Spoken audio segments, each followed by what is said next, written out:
કેન્દ્રીય ગૃહમંત્રી અમિત શાહ ગુજરાતના પ્રવાસે છે। વિવિધ વિકાસ કાર્યોનું લોકાર્પણ અને ખાતમુહૂર્ત કરવાના છે। કલોલના વડસરમાં જેડવા ગામના તળાવનું લોકાર્પણ છે। તો સવારે 10:30 કલાકે આ તળાવનું લોકાર્પણ છે અને 11 કલાકે વડસરમાં કવિ નર્મદ લાઇબ્રેરીનું પણ લોકાર્પણ કરશે। ટોયોટા કિર્લોસ્કર લિમિટેડ અને રાજ્ય સરકાર વચ્ચે MOU પણ થવાના છે। 11:15 કલાકે તળાવના સૌંદર્યકરણ પ્રોજેક્ટનું ખાતમુહૂર્ત કરશે અમિત શાહ। તો કલોલના ખટરજ ગામમાં પ્રોજેક્ટનું ખાતમુહૂર્ત કરાશે। 11:30 કલાકે ખટરજમાં નવા ગ્રામ પંચાયત કાર્યાલયનું લોકાર્પણ છે। તો 11:45 કલાકે મોતી ભોયણ પ્રાથમિક શાળાનું લોકાર્પણ છે। 12:15 કલાકે જલુનમાં કવિ દલપતરામ લાઇબ્રેરીનું લોકાર્પણ છે। જો 12:30 કલાકના કાર્યક્રમની વાત કરીએ તો સરધવ ગામે ગોવર્ધનરામ ત્રિપાઠી લાઇબ્રેરીનું લોકાર્પણ છે। જ્યારે 1:20 કલાકે સોનીપુરમાં તળાવ સહિત વિવિધ વિકાસ કાર્યનું ખાતમુહૂર્ત કરશે। તો આજે 10:30 કલાકથી પહેલો કાર્યક્રમ આનંદમ પરિવારના CSRમાંથી નવનિર્મિત જેડવા ગામ તળાવનું લોકાર્પણ છે। ત્યારબાદ Toyota Kirloskar limited CSR fund દ્વારા નવનિર્મિત વાંચનાલય લોકાર્પણ અને ટોયોટા કિર્લોસ્કર લિમિટેડ અને રાજ્ય સરકાર વચ્ચે સમજૂતી કરાર પણ થશે, જે વડસર ગામે છે। ત્યારબાદ ખાતરજ ગામ જે કલોલ તાલુકામાં આવે છે ત્યાં અરવિંદ ફાઉન્ડેશન દ્વારા તળાવના સૌંદર્યકરણ પરિયોજનાનું ખાતમુહૂર્ત કરશે। ત્યાર પછી તેઓ ખાતરજમાં નવી ગ્રામ પંચાયત કચેરી છે ત્યાંનું પણ લોકાર્પણ 11:30 કલાકે કરવાના છે।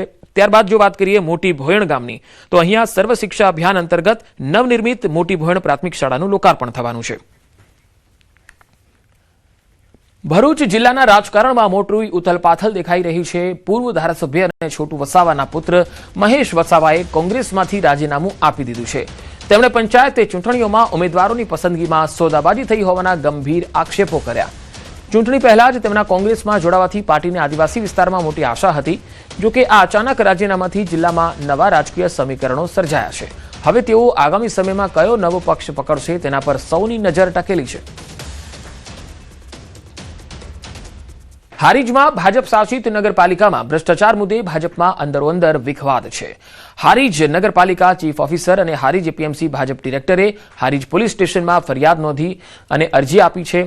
હારીજ નગરપાલિકાના ચીફ ઓફિસરે વોર્ડ નંબર 2ના ભાજપના કોર્પોરેટર આરતીબેનના જેઠ જીગર મહેતા સામે પોલીસ ફરિયાદ નોંધવા અરજી કરી। હારીજ નગરપાલિકાના ચાલી રહેલા પ્રી મોન્સૂન કામના સ્થળે જઈ દાદાગીરી કરી અને ગાળો બોલી નગરપાલિકાનું 19,753નું આર્થિક નુકસાન જીગર મહેતા દ્વારા પહોંચાડવાની બાબતે અરજી અપાઈ છે।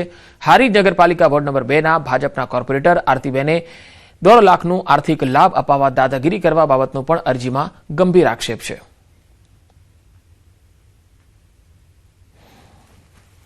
આ બિલકુલ 50 રૂપિયાની વસ્તુને 500 થી 1000 રૂપિયાનું બિલ બનાવીને વેચવાનું, એને એકદમ પૂરેપૂરા પૈસા ગબન કરવાનું ષડયંત્ર છે।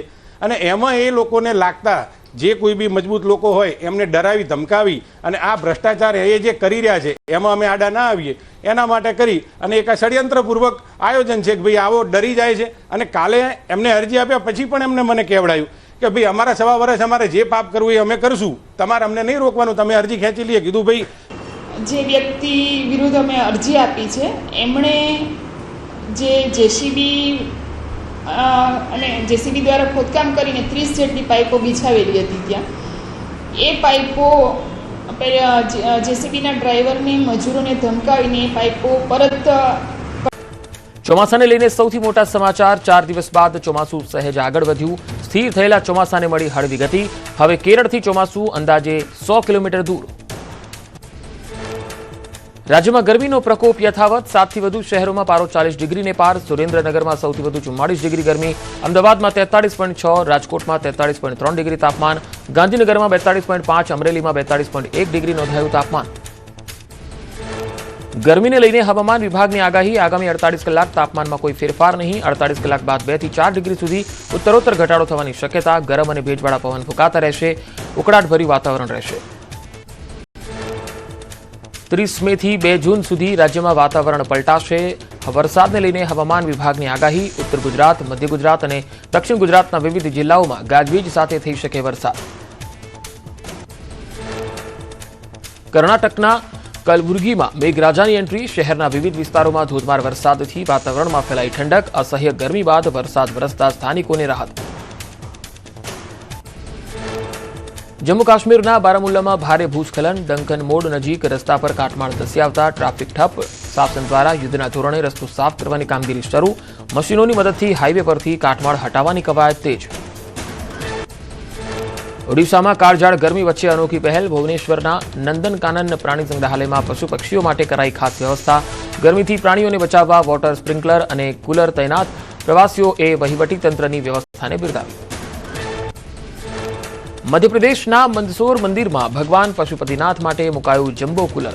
ભગવાનને ગરમીથી બચાવવા કરાઈ અનોખી વ્યવસ્થા. ભક્ત અને ભગવાન બંનેને મળશે ગરમીથી રાહત. બદ્રીનાથ ધામમાં શ્રદ્ધાળુઓનું ઉમટ્યું મહેરામણ. ચાલુ સિઝનમાં 6.13 લાખથી વધુ યાત્રાળુઓએ કર્યા દર્શન. બદ્રીનાથમાં રોજ 25 થી 30 હજાર યાત્રાળુઓનો ધસારો. ટ્રાફિક જામ નિવારવા જોશીમઠમાં ગેટ સિસ્ટમ અમલી કરાઈ. સ્થાનિક વેપારીઓ, હોટલ સંચાલકોમાં ખુશી. ચારધામ યાત્રામાં શ્રદ્ધાળુઓની ભારે ભીડ. ચારધામ યાત્રા દરમિયાન ટ્રાફિક વ્યવસ્થા ખોરવાઈ.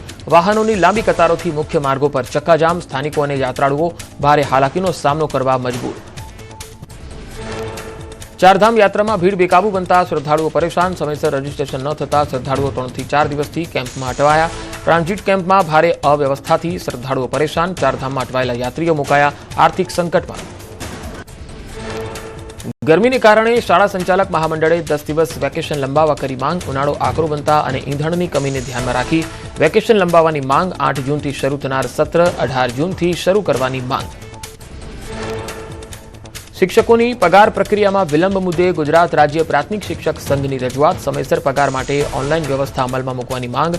ગાંધીનગર તાલુકામાં ઓનલાઈન પગારનો પ્રયોગ સફળ રહેતા રાજ્યભરમાં આ પ્રક્રિયા લાગુ કરવા રજૂઆત. શાળા પ્રવેશોત્સવ અંગે ગુજરાત રાજ્ય પ્રાથમિક શિક્ષક સંઘે મંત્રીઓ અને સચિવને કરી રજૂઆત. ડ્રોપઆઉટ થયેલા વિદ્યાર્થીઓના ફરી પ્રવેશ પર ધ્યાન આપવા માંગ. પેટ્રોલ ડીઝલની બચત માટે સ્થાનિક સ્તરે જ પ્રવેશોત્સવ કરવાની માંગ. અમદાવાદમાં શિક્ષણ વિભાગનો મહત્વપૂર્ણ નિર્ણય. હવે એઆઈ ટૂલ અને શિક્ષણ પોર્ટલમાં એકત્ર થતો વિદ્યાર્થીઓનો ડેટા વાલીની મંજૂરી વગર નહીં કરી શકાય શેર. બાળકનો કોઈપણ ડેટા શેર કરવા માટે વાલીની લેખિત મંજૂરી ફરજિયાત. ગુજરાત પ્રવાસે કેન્દ્રીય ગૃહમંત્રી અમિત શાહ વિવિધ વિકાસ કાર્યનું લોકાર્પણ અને ખાતમુહૂર્ત કરશે. વડસર, જલુંદ અને સરધવને મળશે નવી લાઇબ્રેરીઓ. રાજ્ય સરકાર અને ટોયોટા કિર્લોસ્કર લિમિટેડ વચ્ચે થશે ઐતિહાસિક એમઓયુ. ભરૂચના રાજકારણમાં મોટો ભૂકંપ. છોટુ વસાવાના પુત્ર અને પૂર્વ ધારાસભ્ય મહેશ વસાવાનું કોંગ્રેસમાંથી રાજીનામું. પંચાયતે ચૂંટણીની ટિકિટોની વહેંચણીમાં સોદાબાજી થઈ હોવાનો દાવો કર્યો. ગીરમાં સિંહબાળના મોત અંગે સીએમ ભૂપેન્દ્ર પટેલ એક્શનમાં. ગાંધીનગરમાં યોજી ઉચ્ચસ્તરીય બેઠક. સિંહબાળ મૃત્યુ અંગેની તલસ્પર્શી વિગતો મેળવી. ગીર ગઢડા અને બાબરિયામાં સઘન મોનિટરિંગ. જુદા જુદા વિસ્તારમાં 4 સિંહબાળના મોત. 17 સિંહોને આઇસોલેટ કરાયા. જૂનાગઢનું ગૌરવ પદ્મશ્રી હાજીભાઈ રમકડુ વતને પરત ફર્યા. શહેરવાસીઓએ કર્યું ઢોલ નગારા સાથે ભવ્ય સ્વાગત. ગાંધી ચોકથી ચિતાખાના ચોક સુધી ભવ્ય ફુલેકું. હાજીભાઈએ પૂજ્ય બાપુની પ્રતિમાને અર્પી શ્રદ્ધાંજલિ. જામનગરમાં નવા શૈક્ષણિક સત્ર પહેલા જ વાલીઓ ચિંતામાં. ધોરણ 1 થી 12ના પાઠ્યપુસ્તકોની ભારે તંગીની આશંકા. 8 જૂનથી શાળાઓ શરૂ, પરંતુ અંગ્રેજી ગુજરાતી માધ્યમના પુસ્તકોનો જથ્થો ઘટ્યો. બજારમાં બદલાયેલા પુસ્તકોનો જથ્થો 35% ઓછો આવ્યો. ઇબોલા વાયરસને લઈ રાજ્યનું આરોગ્ય વિભાગ એલર્ટ. 5 થી 7 દિવસ પહેલા કોંગોથી વડોદરા આવેલા શખ્સને અમદાવાદ સિવિલમાં કરાયો ક્વોરન્ટાઇન. મુંબઈ થઈને વડોદરા આવ્યો હતો મુસાફર. હજુ પુનાથી નથી આવ્યો રિપોર્ટ.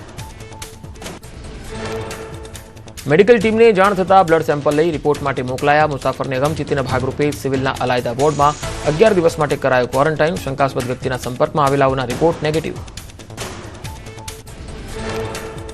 ઇબોલા વાયરસને લઈને અમદાવાદ મનપા સજ્જ. એએમસીના મેડિકલ ઓફિસરનું મોટું નિવેદન. કહ્યું, કોંગો, યુગાન્ડા અને સાઉથ સુદાનથી આવનાર મુસાફરોનું કરાઈ રહ્યું છે સ્ક્રીનિંગ. પોઝિટિવ દર્દીના સંપર્કમાં આવેલ મુસાફરને એસવીપીમાં કરાય છે આઇસોલેટ. ઇબોલા વાયરસને લઈને કચ્છમાં આરોગ્ય વિભાગ એલર્ટ મોડ પર. યુગાન્ડા, કોંગો અને સાઉથ સુદાનથી આવતા લોકોને લઈને સરકારની નવી ગાઈડલાઈન જાહેર. યુગાન્ડાથી આવેલા 3 લોકોને રખાયા હોમ આઇસોલેશનમાં.